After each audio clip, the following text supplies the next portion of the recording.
Good morning and welcome in to our Zoom room and webinar this morning with family caregivers of BC and Susanna Farina. And just make yourself comfortable as you come in. We have a few moments before we officially start. And welcome.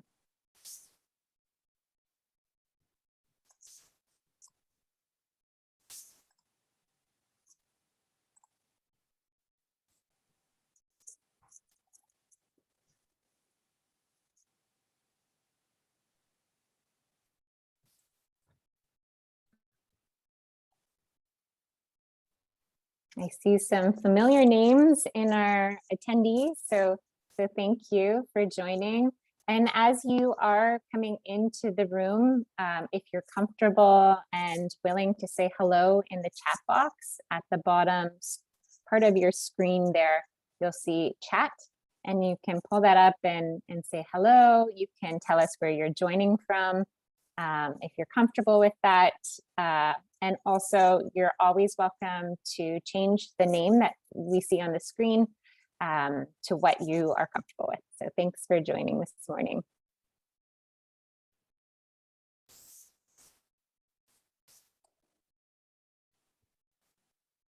It's always my favorite part to see all the different locations.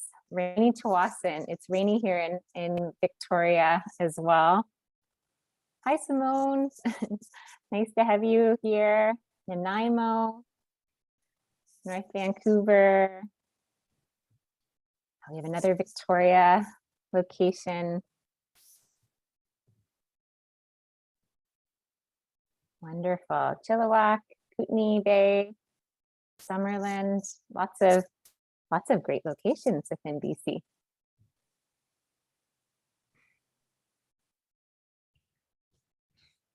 Wonderful, thank you. So you've passed the first test, which is how to use the chat box. So if you're new to Zoom and you want to pop your name in or just say hi this morning to feel like you're a part of the community and here with us, you can put your name there and say hi.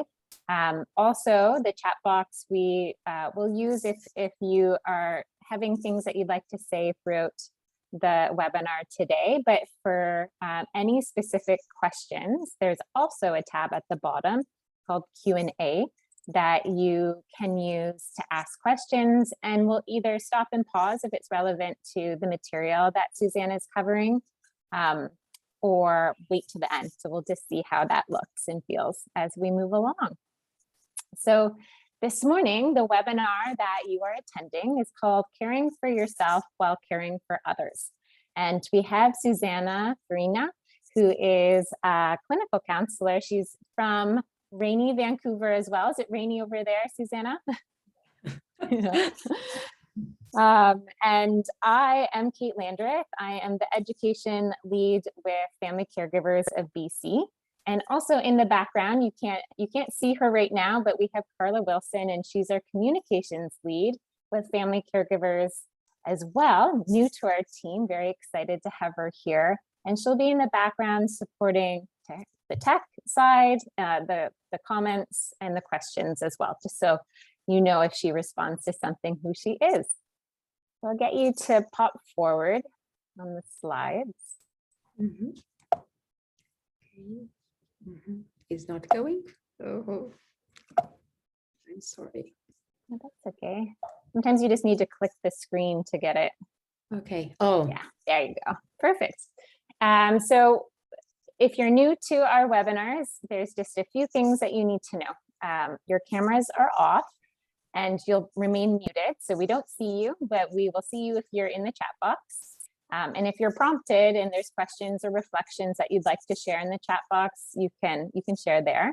And that we'll have some time at the end for the Q&A that we can have a discussion, or it might kind of trickle throughout the webinar today as well. Another thing, this is recorded, so if you can't stay for the whole time, we will send out a recording and resources for you in the next few days, so not to worry. And I'd like to take a moment to do our territorial acknowledgement. So I'd like to acknowledge and thank the Lekwungen speaking people, also known as the Songhees and Esquimalt First Nations communities. And that's where I live and work and play. And so if you'd like to take a moment to acknowledge and give gratitude to the land that you're on, please do. And Susanna, I'll get you to move forward so I can introduce you. Next one. I'll do family caregivers next, but I'm going to introduce you first. So we have Susanna, who is a seasoned therapist, and she's joining from Vancouver. And I'm really excited to have her here this morning because she is very much holistic and person-centered. And what drew me to her was this approach of somatic attachment theory, which I'm sure she'll get into a little bit more, but she has a trauma-informed approach to the webinar and to her practice. And so really excited to have her here talking about wellness and well-being for caregivers. And we'll dive in to her topic in a moment. But if you're new to Family Caregivers of BC, we are a nonprofit organization that is 100% dedicated to the well-being of family and friend caregivers. And so we've been 32 years here supporting, first it was locally, Victoria, Vancouver Island based, and now we're provincially. And we are part of an initiative called Patients as Partners with Ministry of Health. So we get some of our funding from them, and we're very appreciative to that. And then we have specific pillars that support our organization. So caregiver support, which our call line and caregiving coaching falls into that. And if you're interested, we'll send out some resources on that. And then today is about education and learning for caregivers. So thank you again for signing up and making the time. And we're hoping and intending that this will provide you with a little bit of respite and maybe some information and little gems of knowledge that you can integrate or apply to your life. So I'll hand it over to you, Susanna, and thank you. Yeah, thank you. Good morning. I'm very excited to be here with all of you. And the way I organize this conversation is really like a conversation. So feel free to send questions, and if you feel that you'd like me to clarify something that is confusing or explore a little bit more, I'm more than happy to do that. The PowerPoint is mostly to be a support of what I've been saying. I like stories. I don't know if you like stories. I like stories. I'm quite fortunate to have a variety, of clients that they are so diverse and bring such, different stories. And I have many clients that they are themselves caregivers. And sometimes a story could be illustrate more than, many research and much research and intense or deep ideas. But so this is my suggestion to you. It's kind of, we have a conversation around, and here it will be my goal, is how the body and the mind are impacted by the process of caring for others. And the second part is, how can you support yourself that make your caregiving situation better for you and for your loved ones. And I will start gathering a little bit of different ideas, and I will pull them together, and hopefully this all makes sense. And so all this information, you might be aware of them, or if not, here it is. So from our last statistics from Canada, 2018, we know that at least 1 in 4 Canadians are taking care of someone, a family member or a friend that has a long-term health condition, physical, mental disabilities, or problems related to aging. The majority are children that are taking care, children or the sons and the daughters of that they are taking care of their parents or parents-in-law. There's a huge percentage of caregivers that are taking care of their spouse or partner. And then we have a variety. We have parents taking care of a child that has a long-term disability, neighbors, friends, colleagues that are taking care of an extended family member or a grandparent. The point that I would like to take in terms of these statistics is the amount of time that you might be spending in caring for the other person. And the statistics reveal that 64% are spending less than 10 hours per week, 15% between 10 to 19 hours, and 21% are spent 20 hours or more per week taking care of a caregiver. And as you all might know, because this is your reality, I'm just kind of picking few elements here, is a caregiver perform a variety of tasks. And you know, you can sometimes, if you are asked, okay, what do you do? And you get to the end of your day and you are exhausted or tired, and you can really sometimes pinpoint what you really do. You know that you did a lot, and there's no limit in what are the things that you are doing for your loved ones. Also, I'm not spending a lot of time on this aspect, but I just want to mention it here that, you know, we are on Zoom. I cannot see you. I don't know your stories. But for the many clients that I have in your situation, I see such cultural diversity in the way they approach taking care of their loved ones. And it's very interesting because for the ones who are already born in Canada or second or third generation in Canada, eventually they face caring, you know, their task or their commitment and mission of taking care of someone in a way that for all of us, I was not born in Canada. I bring with me my cultural perspective in the way I care for my loved ones. And for me, it might be more difficult to accept some of the cultural aspects here. I can give you an example. I have a client is 3 generations in a house. You know, the grandmother, the mother, and the daughter. And the daughter is a young adult, and the grandmother is at home and is a person with dementia that has been deteriorating through time. And as for my client, it's very easy for her to ask help and use the resources in the community, go to support groups, you know, kind of expand the network of support. For her mother, it's quite difficult for her to accept that help. And so kind of how do you navigate yourself these, and how, you know, what you bring with yourself culturally and with your values might impact or might, you know, make your caregiving situation look like in a certain way. If you want to tell more about these on the question and answer period, please feel free to do that, and we can talk more about these. I want to stress and highlight one element here. You know,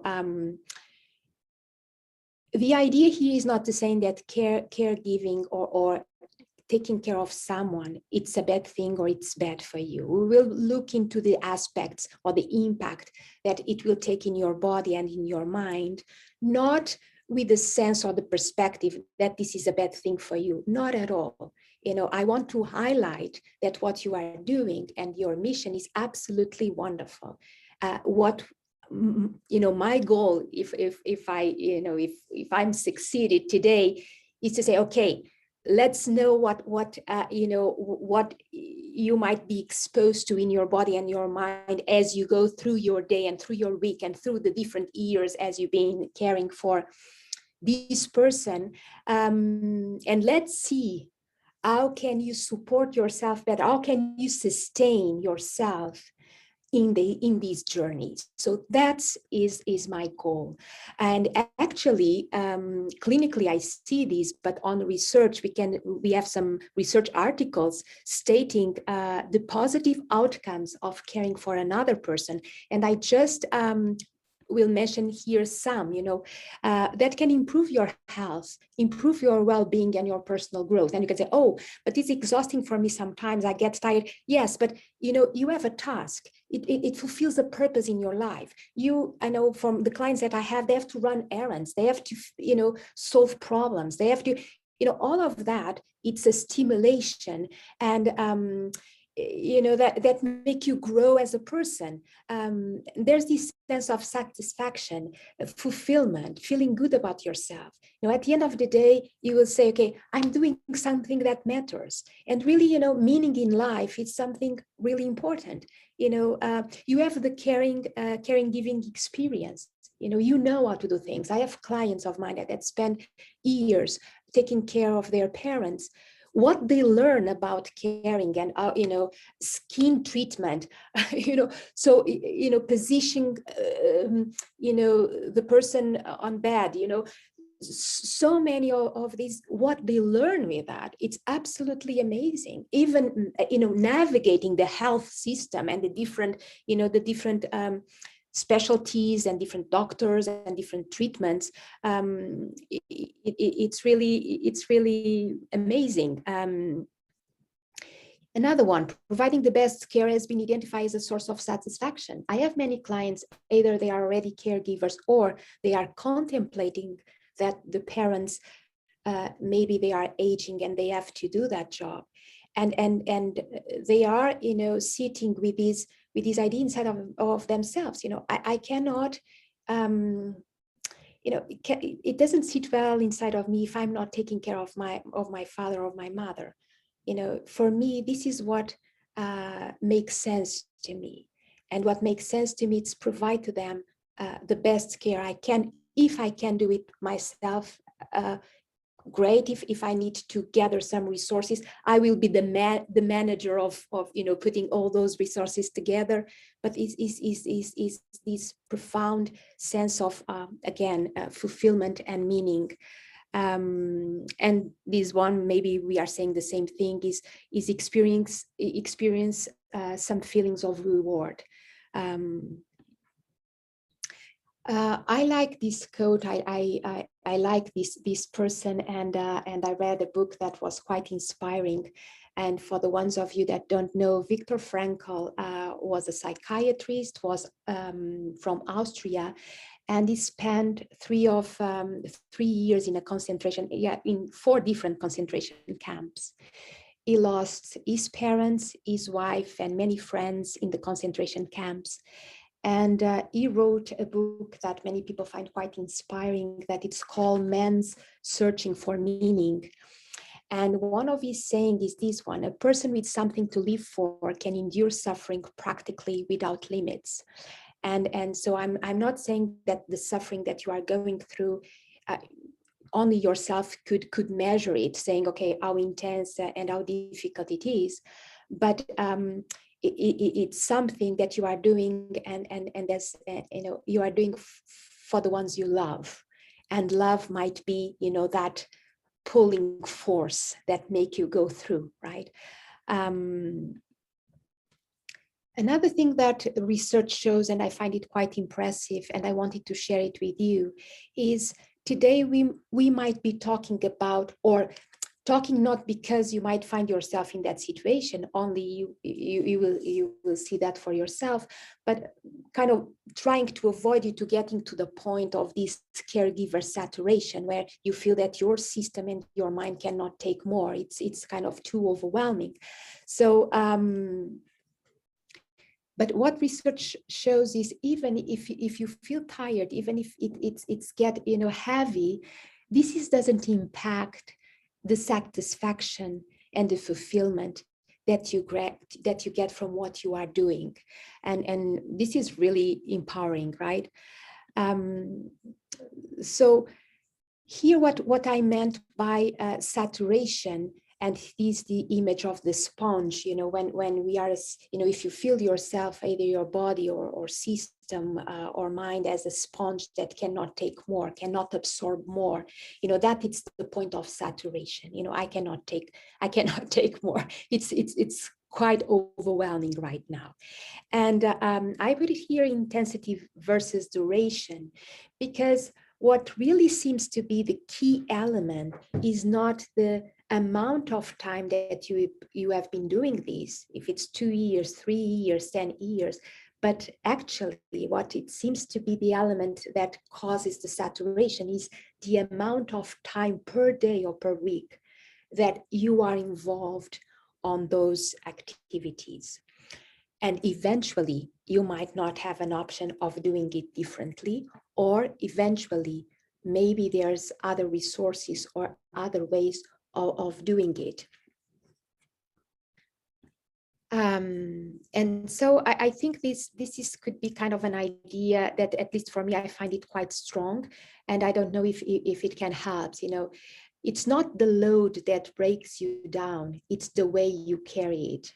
So our talk or our conversation today is to see if there's a different way of carrying what you are doing. And now, so we will see what happens in 2 levels. So what happens when you are in a stressful situation? And let's face it, so you have this amount of hours that you are caring for someone that you love very much, that it's part of your life for long, amount of years, that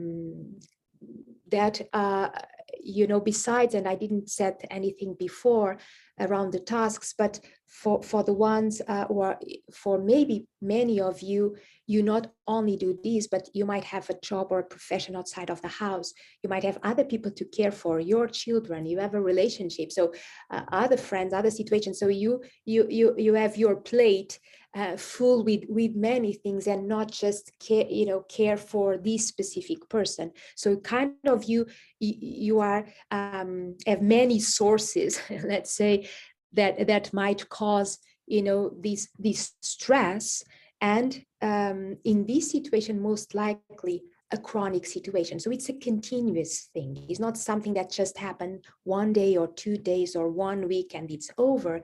It's something that repeats over and over again, one day after the other one. So in that sense that I'm talking, that could be, a chronic or more constant stress in your body. And what happens in our body, we have, and you might have heard about it, the stress hormones. And the stress hormones are important for us. All of us, we have stress hormones, even when we are the most relaxed and calm. What happens there, in maybe the level of stress hormones might be, smaller, in a smaller amount, but everyone, when we wake up in the morning, the stress hormone level goes a little bit up, and we need it because we need to go through the day. We need to take care of ourselves, to get ourselves out of the house, and we need that level of stress hormones, that here the names cortisol and adrenaline, to keep putting our muscles pumping and our heart, beating a little bit faster, and having, sugar in our blood system to go to our different systems, and make them function a little bit faster, that we can, do whatever we have to do. So this having stress hormones in our circulation is absolutely normal. When it could become a problem for us is when the stress hormones are produced in a higher dose than what we could consider healthier for our body. And I brought here, this is just to be a visual thing that for me, I really like visual information. What happens is, when you feel stress in a way, okay, oh, I have to go to this appointment, to that appointment. Oh, I have to arrange something around, taking care of this person that now I don't know how I can solve these. Or as I witness with my clients, even in my own personal experience as well, in a chronic illness, there's moments of acute situations. There's an infection, or there's an infection here, or another stroke, or another heart attack, or this or that. If we are talking about, for example, physical situations, or a behavior that it's different now. I'm thinking about clients who have parents or relatives that have dementia, for example. A new behavior here.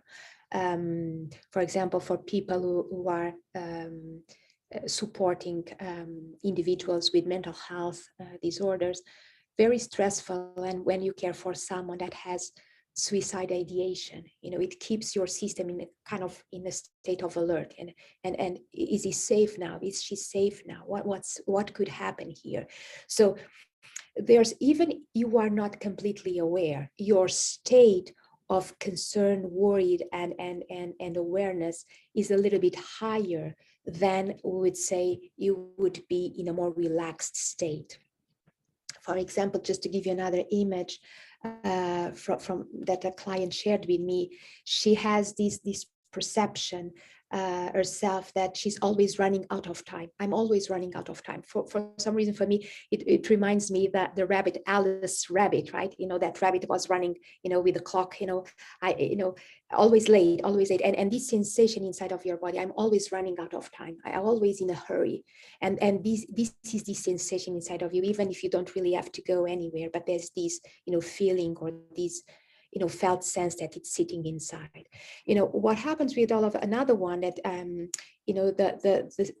the sense of helplessness, there's nothing that I can do. I have many clients sharing this with me. Nothing I can do that I can fix this, or I can solve this. And so, Susanna, yeah. I was just going to say, because I think it's on maybe this stream of discussion that people, the common questions or themes around caregiver guilt and caregiver grief, which I think probably intersects into that stress response. I don't know if you could speak to that specifically now, or if that makes sense. Absolutely. Right now we are talking about what's happening in the body. I will next talk about what's happening in our mind. I try to divide and combine both, but absolutely, the guilt because I cannot do more than I'm doing, or because, guilt is quite complicated, because guilt could be and shame, chronic shame could comes up, and for many different situations, because in the past, for example, I'm thinking about someone that has a complicated relationship with the person that now is taking care of. That it's quite complex, but actually another one that had a quite complex relationship in the past that now is getting to a point of healing for both. And I actually witnessed that several times, that, complex relationships and, tension and lots of disruption in the relationship, that now as the person is in a different state, and through the caring for that person allows some healing there. But absolutely, all of these. And I'm so glad you spoke to that, because I was thinking, I know that many caregivers and us at Family Caregivers, we tend to not say loved ones, because we are care recipient more as a terminology, although many are loved ones that people are taking care of. But sometimes we have that complex relationship with people where that love might not be there all the time. And then it kind of spirals into that guilt and shame cycle that happens. I think love is always present, but might be expressed, it might be more complicated, but all love is always there. That's why it's so tense, right? It's why so complex, and generates, opposite feelings inside of you, and these, these bittersweet situation for sure. And yeah, so all of that inside of your body in a constant way makes activates a cascade of events inside of our biological body that increases the levels of the stress hormones, adrenaline and cortisol. The only thing I wanted to say and show with this slide is, just for you to see how these stress hormones, we will be will have an impact in all our systems and organs. And so it's not a surprise in a way that okay, this is what I talk, helplessness. It's also a trigger for biological stress response, as you said, as guilt and as shame. Of course, is exactly the same. It's a biological, they are triggers for biological responses. And so all of these, we will expect that this stress, which will be manifest in our brain, in the way, the level of the hormones we have in circulation, in our immune system, that tends to depress, to go down our immune system. So oftentimes in a chronic stressful situations, you might be more, vulnerable to get infections or to get some sort of other situations that normally you might not have if your immune system was stronger, and other disease in other organs and systems as well. Here, a few that seems to be quite common: increased blood sugar levels, weight gain, suppressed immune system, digestive problems, and heart disease with high blood pressure. This could be, if you want to put it in a different way, it's your body speaking that the stress and the chronic stress is there, and even if in your mind you disconnect from that, and you say, no, it's everything fine, I'm fine, I'm okay. For example, I have a client that she has a saying whenever she comes to say, I'm okay, but I'm not okay, because she has it, and her mom just passed recently, and she cared for her mom for a long time, and she was, in a way for her to go and keep going was to say, I'm okay, I'm okay, I'm okay, and actually she was not okay. And sometimes you have to survive and you have to be okay and keep going. Let's see what happens now with our mind, and then let's tie it both together. What happens with our mind, again, as you said so nicely, the guilt, the shame, these conflicting feelings inside. For example, for the ones who are parents, and at the same time taking care of the father or the mother-in-law or your own parents, you are saying, okay, I'm taking time for my children to take care of my parents, and this guilt. So the guilt is not, and it becomes, this resentment kicks in, even from your own, the projects that you'd like to do in your life, the dreams that you have for yourself, this is, we can expand and go more and more. And so also it's very interesting, because I saw this in a research article, and I see this in clinical practice as well. People that describe this sensation or perception of being an observer of their own lives. It seems that I'm not present in my body. I think it seems to me, actually, I had a client that came with this in a very, very intense way. I don't see myself inside of my body in my own skin. I see myself watching myself from the outside. And this goes and touching what I'm trying to address here. It's what's happening in our psyche, in our mind, is this disconnection. So in a way for us, and this is the thing, we don't choose this is a coping mechanism, and it's a coping mechanism that our nervous system has, and it's very important for us, in order for us to keep going and to keep doing whatever we have to do. For example, this same feeling of disconnection from the body was observed in survivors of concentration camps. Is their way to survive the atrocities that they were faced with. So, and they survived it, right? The point here is this disconnection between our mind and our body. And this disconnection, in a continuous way, we will pay some price in our own health and in our own life. And there's ways for us to, to minimize that impact. Just sharing with you these idea. If you already heard about these, it will be a repeat for you. If it's a new thing, what is the window of tolerance? A window of tolerance, if you'd like these ideas, so we have these two lines here, and there's a space in between the lines, and this is the window. And this was because clinically was observed that, our emotions fluctuate. We kind of in a normal range, in a normal way. Kind of sometimes we are more excited and more joyful, sometimes we are a little bit more drained, sometimes we find ourselves a little bit more in a neutral way. And I think, I come from a different culture, and I think here, what I notice in the Western cultures, we have this idea that for us to be okay, we have always to be happy. We validate the joy and the excitement. And sometimes we find it that, be a little bit more depleted, or a little bit more sad, or a little bit more, it's kind of negative for us. And we try to avoid even to sit with that. But in fact, and there's a great movie that it's called Inside Out. It's an animation movie, but if you'd like to try that one, it in a very simplistic way talks about this. Really, for us human beings, we have a range of emotions here, and they fluctuate in a normal level inside of this window. What happens is when the life events, the external life events, or could be internal events or process as well, but let's focus now on the external events. Sometimes things go a little bit higher for us to manage and to process and to digest emotionally.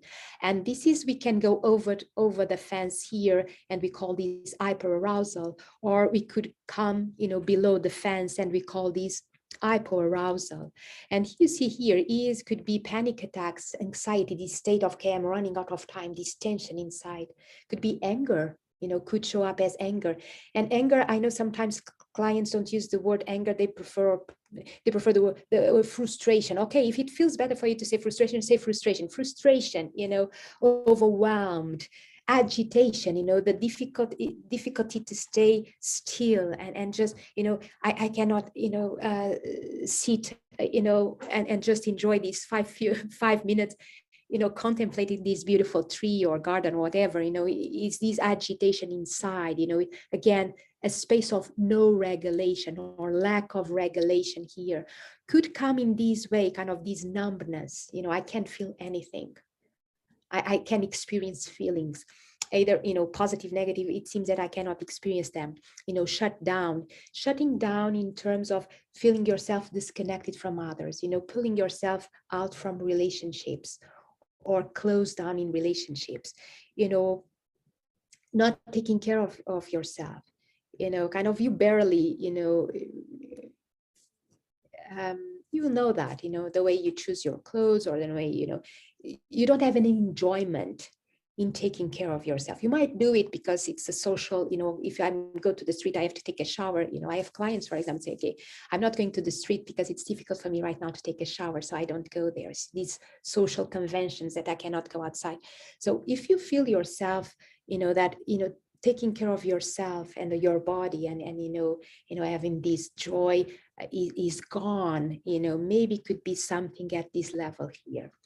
And what happens with chronic stress, where there's this disconnection between body and mind, as you see, as comparing here, instead of having this wide window that allows emotions to fluctuate there, and you still be in the process and the place of regulation, the window of tolerance becomes quite narrow.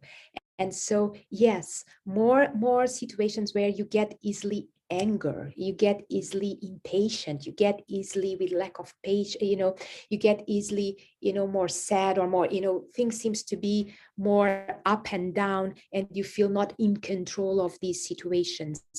Here, fatigue, irritability, headaches, poor sleep. Oftentimes people report that they have poor sleep, not because they cannot go to bed and sleep. It's because when they go and have their time to sleep, they cannot really rest. Anxiety or depression could be some of the situations. So having this in mind, that, in our body, physical or physiological body, the stress hormones might be produced in a higher level. And in our brain, in our mind, in our psyche, we are dealing with this, more going more into the dysregulated places. And I forget to tell you something about this. When we are more in a more permanent way in these regulated places, our nervous system cannot sustain that for a long period of time. So the process here is kind of go into dissociation. Another word could be disconnect. Or, if you want a crack here, things, instead of integration, we will have a little bit of disintegration even in our, emotional processes. And I shared with you the symptoms. Okay, Kate, I know you have, I was going now for the suggestions, No, but idea there. This is so helpful. I just wanted to there's two things that I thought, well, lots of insightful comments and conversation in our chat. But one thing that I think that came up, and I think it connects, and you can tell me, was this idea of pre-grieving or trying to pre-prepare for emotions such as loss. And someone said, like, even with that, I'm trying to do it before and prepare, almost like I'm suffering before, so I don't suffer as much when a loss or something big happens. But they put, like, essentially they suffered twice, right? And so I don't know if you can speak to that, because it's almost, I think it relates to that, experiencing the emotions as they arise and knowing what is tolerable. Yeah, well, that's amazing. I didn't focus too much on anticipatory grief because, Kate, you told me that you had a webinar on that theme. We do, yeah. But of course, we cannot put things in shelves. Okay, this is the shelf of stress. This is the shelf, because we are just, we are one person and an old person, and what happens everything at the same time inside of us. And reflecting on that, I have few ideas on that and what I see with clients as well. And so here's my thought. Of course, grief is a journey and a process, and in human beings is a natural process. We cannot assume that grief is pathological or wrong. Grief is part of, we are relational beings. We enter into relation and connections, and we form attachments with people, with animals, for example. The grief that I see in clients when they lose a pet is devastating, right? So we form attachments, we have relationships. So whenever we do these, of course it's painful. And that's the process of grief. It's the process of, it's a journey of detachment, detaching ourselves from, that relationship or that person, pet. What happens with anticipatory grief is you starting to do the process. I'm using my hands as an image. You are starting already to do this process of detachment as you see the person that you are caring for deteriorating. If someone, for example, has a terminal disease, a cancer, for example, and there's no cure. I have clients that have,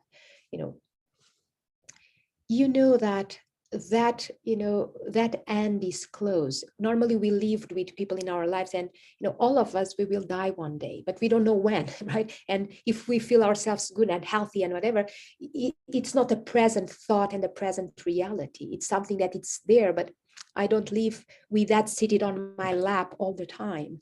When that reality is so present and so visible to me, more than visible, it's so touchable. So I can have a felt sense that my loved one is going. I had past week, I had a client here that his mother is really,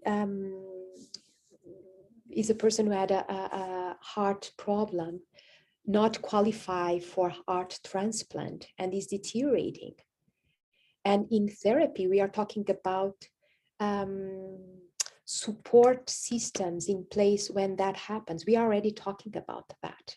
because will happen, and kind of we are anticipating to see what can be in place for this person, since this person has a mental health disease. And we are concerned that, could be a huge stressful moment. And so what can be in place for you in that moment? So all of this talk helps to prepare, but at the same time, it's already, the process of loss is already here. We are already preparing for this detachment, for, you see that this is happening already. When if someone said that it's present here, and if the person wants to say more, I would love to hear more. It's suffering twice. I don't know necessarily if it's suffering twice. I think it's a journey, and the journey is only one. It looks like that, meaning that the person is already suffering. That's why it's anticipatory grief. He's already suffering. But in reality, all of us, for example, imagine each one of us that we have a diagnosis, any kind of diagnosis, that we know that our body right now doesn't work the same way it worked before. It's already a process of loss. I lost a function or a skill or an ability that I don't have anymore. And I will process this loss inside of me, right? This one, the anticipatory grief, is a process of loss, relational loss. Yeah, thank you for speaking of that. And, I know that your presentation well, I think it links to all these emotions. I know that grief and loss and resentment are common themes and feelings that come up with caregivers. And also, I think it's heightened with COVID and isolation. Absolutely. I'll just say one other thing, and then I want you to, because you have such great content. But another thing that I just appreciated someone commenting was this employing of self-compassion too. And I thought it was so insightful, where, all of these waves of emotions are going to come up at different times, and sometimes times when you don't want them. But that level of care and response to yourself of what you would provide a care recipient, I'm sure it correlates to helping de-stress and deregulate the nervous system as well. But I will put it back over to you. No, Kate, I'm so glad that you spoke about that, because I had a second idea before that I didn't spoke about, and then you remind me. And the another thing that I want to highlight here and say is this, and sometimes you have to, keep the lead on whatever is the emotions and the process, and keep going. And then the emotions will come up later on in your process, because right now it's not the moment. And the self-compassion, yes, absolutely right. And sometimes the disconnection between body and mind needs to happen, or needs to be there for some more time, because there's no other option there. You don't have other solutions. And again, though all of these response mechanisms from either our body or our mind, our nervous system, are in place for us to survive. And that's the primary goal. And sometimes in life, we are surviving, and that's okay. If it's not possible, other thing in a moment. The conversation today is to see, okay, I don't have an option here, and I have to keep caring and going the way it is right now. Or maybe there's a little thing that I can bring in and make my load a little bit lighter or easier. And that question, it can only be answered for each one of you. But sometimes there's no point of addressing symptoms or dealing with grief, or dealing more intensely or with resentment, with forgiveness and acceptance and all of that, and later on, afterwards, then you can go there and you can deal with that. Yeah.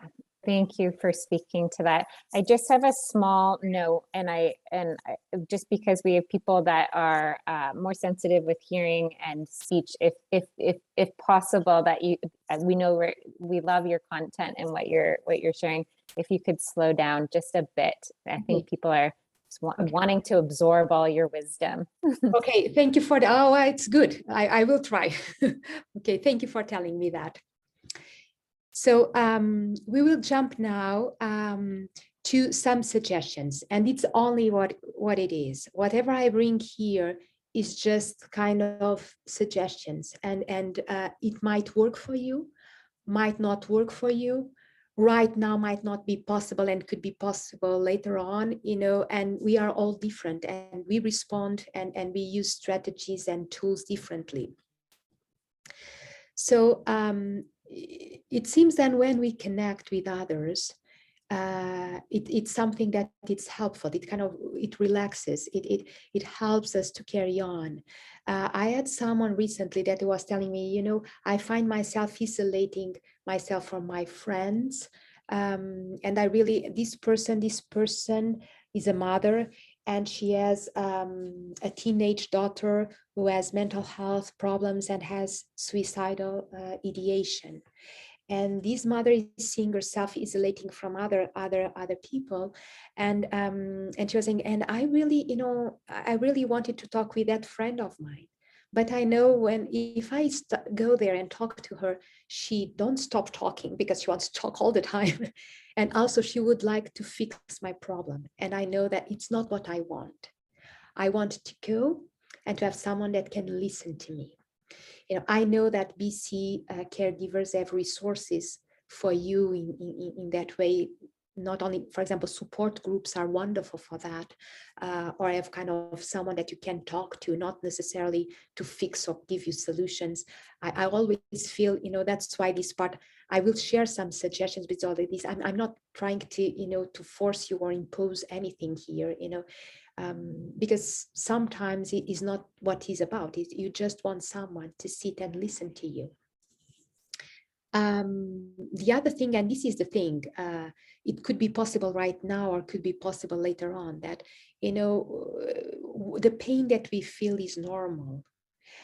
It's not that, it's something wrong with me. And I think ties with this idea that in Western cultures and societies, we have this idea that we have always to have a smiley face and always be happy. And, this is not human reality. Sometimes are times that we are joyful and we are smiling. And there are times where we have to sit with our sadness because, losing someone, of course, it's painful and it's sad. And we would like to cry, or even if we're not crying because, our we don't visible cry, we cry inside. And sitting with that is important as well, is part of our life, and it's not abnormal or a disease, right? If possible, eating properly, more in a more what for you eating properly or more healthier looks like. And the exercise, what normally I say to people, of course, sometimes what people feels when we go to this part of exercising and eating properly, well, it seems to me that it's adding another task to my list of chores. It seems like a burden rather than something that helps me. I understand that completely. So, and exercising looks like for you the way it looks like for you. It doesn't need to be to go to the gym every day or every week. It could be simply to go for a walk around your neighborhood, if that is possible, or walk the dog. For people who have, the dogs are quite helpful in that way, because, cats, we don't walk cats, but we, I know people walk cats, but very, very minimal, and it's not the usual, right? But we walk the dog, and dogs are very helpful here because they need to go for a walk, and this is helpful for us as well, and exercising in the sense that you bring some rhythm. When you bring some rhythm and some movement to your body, it helps to regulate, it helps to metabolize the heaviness that goes inside, without you to have to use your psyche and be reflecting and analyzing things all the time. Just a movement, you move your legs, you move your body. Some people would like, for example, and BC, it's such a beautiful province. I think we are so lucky. I appreciate it so much because I was not born here. So I appreciate the beauty of BC so much.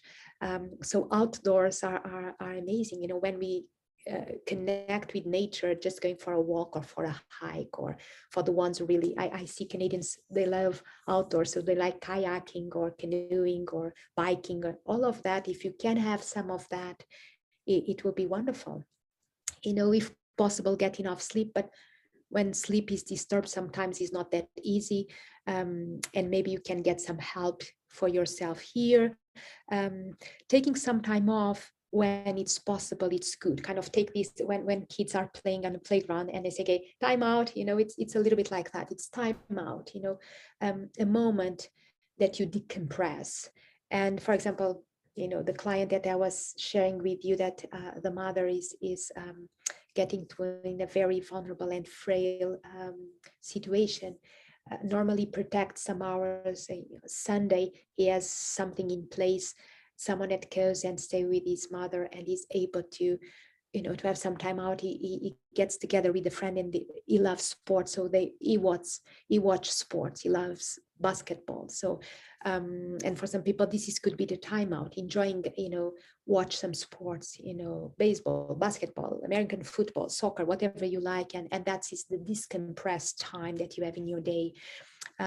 Develop interest outside of the problems. What this means is kind of when we are in this loop, it's all about disease and doctors and medications and treatments and all of that. So, and maybe you don't have to develop, you already have your own interest. You like to read, or you like to watch movies, or you like to, you have a collection of something, and you like to dedicate time to that collection, or you like biking, or you like, whatever. It's kind of, your mind is not just filled with the problems and the disease, but it's filled with other things. Kind of here is kind of diversify, not just focusing just one single problem that takes over all your mental space and your emotional space, but somehow something else can be in your mind. And also, if it's possible for you to have these moments with yourself, going to these more existential things. I see this happening, and I think it's kind of the grief that Kate was mentioning, and these, the resentment and all of that. It's in the moments where sometimes you sit with yourself and say, okay, what's sitting here inside? What's going on here? But also, yes, there's resentment and there's grief, and maybe there's bitterness, and I need to forgive or accept whatever. And also, I in therapy, but doesn't need to be therapy. It could be with a friend, or could be with yourself. You might say, and what else exists inside of me? What else who am I as this person here in this world, right? So it's not just about the bitterness or the resentment or that. It's not the only thing that lives inside of you. There's more there. From that work, so that I was sharing with you, and Viktor Frankl was observing what the behaviors inside of the concentration camps, and it seems to be that, and again, here the concentration camp is just a metaphor, a parallel for situations that we might find ourselves, that we are stuck, that we are feel this helplessness, or how can I get out of here? And it's heavy for ourselves. So apparently, these elements were considered highly important and helped people to survive those situations. One is instead of isolation, is contact with others and help, mutual help. If there's a neighbor, or if these other family members, support groups, whatever, when you, instead of closing yourself inside of yourself, if it's possible to open up and reach out to others, that it's really something that sustain you and help you. Another one is when we feel stuck in something, it seems that we lose our freedom and our capacity of choose things. But in fact, we are always free beings, and we are always capable of minimal choices, even if they are minimal. Even again, today I choose what I eat, or today I choose what I read, or today I choose what I watch, or today could be something I'm aware of the time here, and I want just to give you more slides. I heard once a testimony of a person, and of directly from a person that was held hostage in Mexico City, and this person was a man, mid-30s, and he was there for almost 5 months. He was not able to see the light of the day, because he was inside of something that was built purposely to keep hostage people there.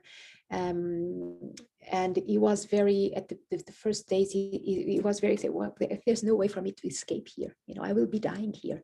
One of the things they did, and apparently it's very common, they removed all his clothes. He was naked there. It's a way of humiliating the person and keep the person quite,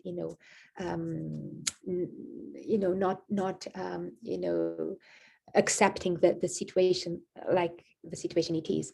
And was a moment that he was there, that he realized that he was for him kind of something, that he got in touch with himself and he was like, well, I can still make some choices here. I can choose how to spend the time inside of this little thing.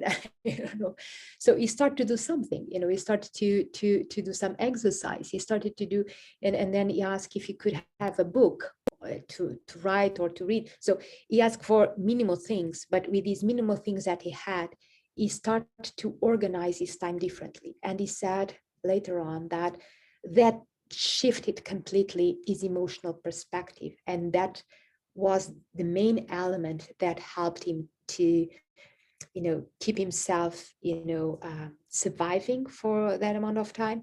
Then he started to connect with the guards that was coming. And anyways, I don't going to enter too more in the story. It's a lovely story. He ended up to be able to escape because one day one of the guards left the door open for him.